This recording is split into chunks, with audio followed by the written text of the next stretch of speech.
दोस्तों स्वागत करता हूं मार्केट ज्ञान चैनल में। जैसा कि आपने देखा होगा कि लगातार दूसरे दिन काफ़ी हैवी गिरावट देखने को मिली निफ्टी में। इससे पहले वाले ट्रेडिंग सेशन मतलब 26 अगस्त को आपने अगर देखा होगा कि लगभग 1% के आसपास निफ्टी नीचे ट्रेड कर रहा था, मतलब लाल निशान पर ट्रेड कर रहा था। आज भी सेम कंडीशन देखने को मिली और 0.85% के आसपास निफ्टी में जो है आज गिरावट देखने को मिली। और हमने पहले ही बात की थी जो इसका सपोर्ट है 24,750 मतलब 24,750 पे, उसको अगर ब्रेक करता है तो नेक्स्ट जो सपोर्ट आ रहा है वो 24,000 का है। उसी की तरफ जो है निफ्टी अप्रोच कर रहा है, मतलब इसमें और भी ज़्यादा गिरावट देखने को मिल सकती है। बट काफ़ी सारे स्टॉक मार्केट को लेके पॉजिटिव चीज़ में है। निफ्टी के जो आगे के टेक्निकल्स बता रहे हैं कि कहाँ पे सपोर्ट है और क्या स्ट्रेटजी जो है इन्वेस्टर्स को अपनाना चाहिए, वो सारी चीज़ें हम डिटेल में यहाँ पर डिस्कस करेंगे। तो स्टार्ट करते हैं वीडियो को। चैनल को सब्सक्राइब कर दे अगर आपने सब्सक्राइब नहीं किया है, ताकि आपको टाइमली ये वीडियोज़ मिलते रहें। सबसे पहले स्टार्ट करते हैं कि आज निफ्टी में फिर से वही रीजन 50% का जो यूएसए ने टैरिफ लगाया है इंडिया पे, उसका जो इम्प्लीमेंटेशन डेट था 27 अगस्त। कल तो हॉलीडे था इसलिए मार्केट ओपन भी नहीं हुआ, बट इसका रिएक्शन जो है परसों भी देखने को मिला था और आज भी देखने को मिला, और निफ्टी काफ़ी तेज़ी से जो है करेक्शन यहाँ पे देखने को मिल रहा है। इसकी वजह से इन्वेस्टर जो है उनके सेंटिमेंट्स थोड़ा सा बिगड़े हुए हैं। एफआईआई अपना पैसा बहुत तेज़ी से निकाल रहे हैं, डीआईज में थोड़ा सा सेंटिमेंट्स बिगड़े हैं, उसकी वजह से काफ़ी हैवी गिरावट अभी कुछ टाइम से देखने को मिल रही है। बट यहाँ पॉजिटिव चीज़ देखने को मिल रही है कि मोतीलाल ओसवाल फाइनेंशियल सर्विसेज के जो को फाउंडर हैं, चेयरमैन भी हैं, रामदेव अग्रवाल, उनका कहना है कि यहाँ से अगर कोई करेक्शन होता है स्टॉक मार्केट में तो फिर आप जो है इसको बाइंग अपॉर्चुनिटी समझें। जितना करेक्शन होता जाए उसको जो है आप खरीदारी करें। और स्पेसिफिकली ऐसे इन्वेस्टर्स की बात की है उन्होंने जिनके पास कैश पहले से अवेलेबल है, मतलब वो अब इन्वेस्टमेंट यहाँ से स्टार्ट कर सकते हैं। उनका कहना है कि जो ऑनगोइंग ट्रेड वार है या ट्रेड निगोसिएशंस है जो अभी कंक्लूड नहीं हो पा रही है इंडिया और यूएसए, जो कि वर्ल्ड की दो लार्जेस्ट इकोनॉमीज हैं, उनके बीच में आने वाले टाइम में बहुत ज़्यादा पॉसिबिलिटीज है कोई ना कोई जो है एग्रीमेंट साइन कर लिया जाएगा। हालांकि उनका कहना है कि टाइम क्या होगा और किन कंडीशंस में क्या टर्म्स एंड कंडीशन रहेंगे उन एग्रीमेंट्स के, इसको लेकर थोड़ा सा अब ये देखना पड़ेगा। ये इवेंचुअली उनका मानना है कि एग्रीमेंट तो साइन होगा ही, और इतना अनसर्टेनिटी बहुत लंबे टाइम तक नहीं रह सकती है। तो इसलिए उनका कहना है कि इन्वेस्टर्स जिनके पास कैश अवेलेबल है वो इन्वेस्टमेंट यहाँ से स्टार्ट कर दें। इसके बाद आज के दिन एक और अपडेट आई जो हमने पहले भी डिस्कस किया था कि इस वीक में जो है आईआईपी डेटा मतलब इंडेक्स ऑफ इंडस्ट्रियल प्रोडक्शन, जो कि शो करता है कि हमारे कंट्री के जो इंडस्ट्रियल प्रोडक्शन है यानी मैन्युफैक्चरिंग है वो कितना तेज़ी से ग्रो कर रही है, उसका भी डेटा जो है यहाँ पर रिलीज़ किया गया। 3.5% रहा जुलाई मंथ में जो इंडस्ट्रियल आउटपुट है, जबकि पिछले मंथ मतलब जून मंथ में 1.5% का ही था। मतलब क्वार्टर ऑन क्वार्टर बेसिस पे जो इंडस्ट्रियल प्रोडक्शन है या मैन्युफैक्चरिंग है वो जो है यहाँ पे ग्रोथ होते हुए दिख रही है। इसके बाद अगर स्टॉक स्पेसिफिक कुछ बात की जाए तो ओला इलेक्ट्रिक को आप देख रहे होंगे काफ़ी दिन से जो है लगातार रैली करते हुए दिख रहा है। आज फिर से 8.5% के आसपास स्टॉक जो है हरे निशान पर ट्रेड कर रहा था। परसों के दिन भी 5% का स्टॉक में रैली देखने को मिला था। तो और ओला इलेक्ट्रिक पूरे मंथ की अगर बात की जाए तो मोर देन 30% जो है रिटर्न्स बना के दे चुका है। इसके रीजन्स भी हमने पिछले वीडियोज़ में डिस्कस किए थे कि जो इनका जनरेशन 3 स्कूटर है उसको जो है पीएलआई स्कीम गवर्नमेंट की जो प्रोडक्शन लिंक्ड इंसेंटिव स्कीम है उसमें इंक्लूड कर लिया गया है। जो कंपनीज इंडिया में डोमेस्टिकली अपने प्रोडक्ट्स का प्रोडक्शन करती हैं और इंडिया में सेल करती हैं तो उनका जितना प्रोडक्शन बढ़ेगा इंक्रीमेंट होगा, मतलब पिछले क्वार्टर से अगर कंपेयर करेंगे तो उस इंक्रीमेंटल प्रोडक्शन पे जो है सब्सिडी गवर्नमेंट प्रोवाइड करेगी। तो उसी के अंडर में इनका जनरेशन 3 स्कूटर जो है उसको इंक्लूड कर दिया गया है, जबकि इनका जनरेशन 2 स्कूटर जो है पहले से पीएलआई स्कीम के अंडर में कवर हो रहा था। तो इसलिए काफ़ी ज़्यादा पॉजिटिव न्यूज़ रही कि इनको और ज़्यादा सब्सिडी मिलेगी। इसकी वजह से जो अभी क्वार्टरली रिजल्ट्स भी कंपनी ने जो रिलीज़ किए थे उसमें कंपनी लॉस में ही चल रही है। हालांकि पॉजिटिव चीज़ ये रही कि पिछले क्वार्टर में जो लॉसेस थे उससे इस क्वार्टर में कंपनी के लॉसेस लगभग आधे हो गए हैं। जो इंक्लूजन हुआ है पीएलआई स्कीम के अंडर में उसकी वजह से आने वाले टाइम में जो कंपनी एक्सपेक्ट कर रही है कि इनके जो प्रॉफिट्स हैं या एबिटा मार्जिन है वो पॉजिटिव हो जाएंगे। मतलब अभी तक जो नेगेटिव चल रहा था, लॉस में चल रही थी कंपनी, वो प्रॉफिटेबल हो जाएगी पीएलआई स्कीम के इंक्लूजन की वजह से। इसलिए काफ़ी अच्छे सेंटिमेंट्स इस स्टॉक को लेकर बने हुए हैं। टारगेट्स भी काफ़ी अच्छे दिए जा रहे हैं ब्रोकरेज फर्म्स के द्वारा। तो काफ़ी अच्छी रैली पिछले महीने में देखने को तो मिल चुकी है, बट यहाँ से भी कुछ पॉसिबिलिटीज़ है कि जो टारगेट्स है 65 के आसपास का उसको जो है स्टॉक टच कर सकता है। इसके बाद नेक्स्ट जो न्यूज़ आई, जियो फाइनेंशियल सर्विसेज रिलायंस ग्रुप की सब्सिडरी कंपनी है। आज एनुअल जनरल मीटिंग थी। जियो फाइनेंशियल सर्विसेज के जो सीईओ हैं हितेश जी, उन्होंने कंपनी के बारे में काफ़ी सारी अपडेट्स शेयर की। जियो फाइनेंशियल सर्विसेज कई सारे सेगमेंट्स में काम करती है, जैसे कि बैंकिंग का काम, लोन्स एडवांस करने का काम करती है, उसके साथ साथ म्यूचुअल फंड का काम करती है।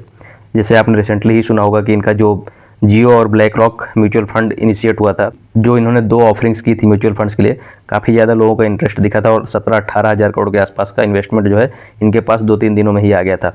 तो ये म्यूचुअल फंड के बिजनेस में भी काम करते हैं। री इंश्योरेंस बिजनेस में भी इन्होंने एंट्री मारी है। जैसा कि आपको पता होगा बजाज एलियांज जो कि री इंश्योरेंस बिजनेस का काम करती थी, एलियांज ग्रुप ने बजाज से जो है ब्रेकअप कर लिया था, जियो के साथ जॉइंट वेंचर फॉर्म किया जियो एलियांज के रूप में।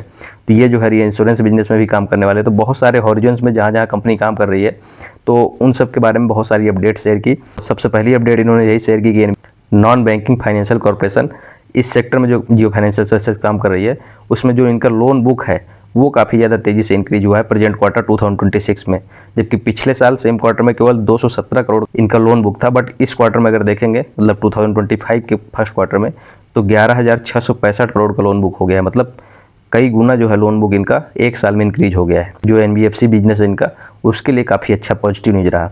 उसके साथ साथ जियो ब्लैक रॉक जो म्यूचुअल फंड है उसके बारे में हमने बताया कि 2-3 दिन की ही केवल ओपनिंग थी और 2 ऑफरिंग्स की थी इन्होंने। 18,000 करोड़ के आसपास का जो है इन्होंने इन्वेस्टमेंट जनरेट किया था। इंश्योरेंस बिजनेस का जैसा हमने बताया है कि जो एलियांज ग्रुप था जो बजाज से ही ब्रेकअप हुआ था रिसेंटली, उसके बाद से जियो के साथ पार्टनरशिप में आए थे। इंश्योरेंस बिजनेस सेगमेंट में ही कंपनी काफ़ी तेज़ी से एक्सपेंड करेगी आने वाले टाइम में। और भी बहुत सारे डिटेल इन्होंने एनुअल जनरल मीटिंग में अपने शेयर की हैं, बट ये की हाईलाइट जो इन्होंने शेयर की वो हमने आपसे शेयर कर दी। राकेश गंगवाल जी हैं, को फाउंडर भी थे इंडिगो कंपनी के। जो दूसरे को फाउंडर हैं 2022 में उनसे डिस्प्यूट हो गया था मैनेजमेंट को लेकर कुछ, तो उन्होंने उसी टाइम पर डिसाइड किया था कि जो इनका 25% के आसपास कंपनी में स्टेक था उसको जो ग्रेजुअली आने वाले 5 सालों में डिक्रीज करके इसको 0 कर देंगे। 3.1% के आसपास का स्टेक जो है कंपनी में वो ब्लॉक डील के जरिए घटाना चाहते हैं। इस न्यूज़ की वजह से आज देख रहे होंगे आप कि इंडिगो का जो स्टॉक है 5% लाल निशान पर आज ट्रेड कर रहा था। इसके बाद नेक्स्ट अपडेट जो है RBNL और टेक्स मैको रेल। RBNL जैसा कि आपको पता होगा रेलवे इंफ्रास्ट्रक्चर कंपनी थी।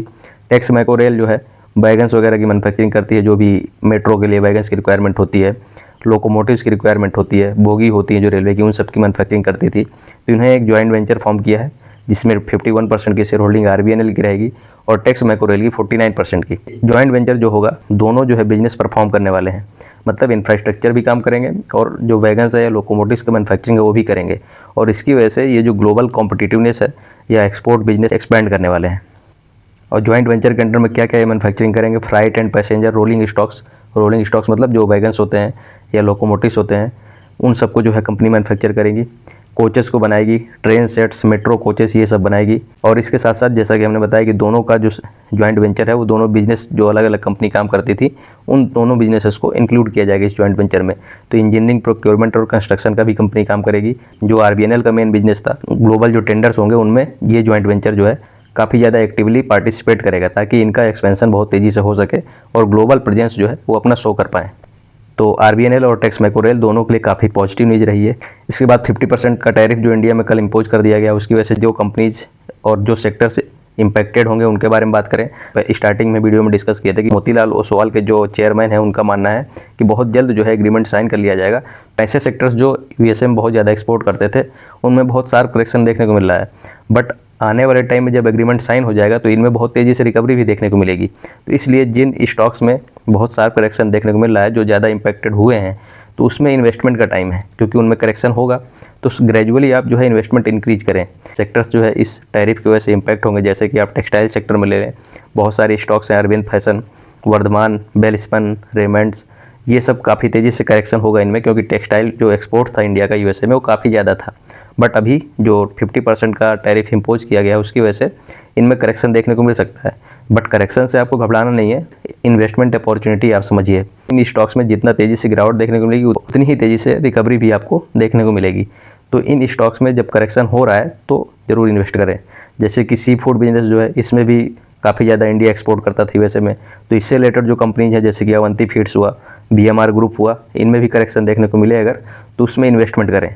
ज्वेलरी बिजनेस जैसे कि टाइटन हुआ, PC ज्वेलर्स, कल्याण ज्वेलर्स, इनमें भी करेक्शन होता है अगर तो इन्वेस्टमेंट इंक्रीज करें। इन्हीं तीनों सेक्टर्स में काफ़ी ज़्यादा इंपैक्ट हुआ है, क्योंकि मोस्टली जो हम लोग का एक्सपोर्ट USA में रहता था वो टेक्सटाइल सेक्टर का रहता था, सी फूड्स का रहता था और ज्वेलरी सेक्टर का रहता था। उसके अलावा IT सेक्टर या इलेक्ट्रॉनिक प्रोडक्ट्स हुए, इनका तो रहता ही है, बट ये अभी जो टैरिफ इम्पोज किया गया है इनको जो है बाहर किया गया है। ये जो सबसे ज़्यादा इंपैक्टेड होंगे कंपनी या सेक्टर्स जो है वो हमने डिस्कस किए। इन पे अगर गिरावट होती है तो आप जो है इन्वेस्टमेंट को इंक्रीज करें, क्योंकि आने वाले टाइम में एग्रीमेंट डेफिनेटली साइन होना ही है। तो ये थे कुछ स्टॉक्स और ओवरऑल मार्केट से रिलेटेड कुछ अपडेट्स जो हमने आपसे साझा की। धन्यवाद, मिलते हैं अगले वीडियो में।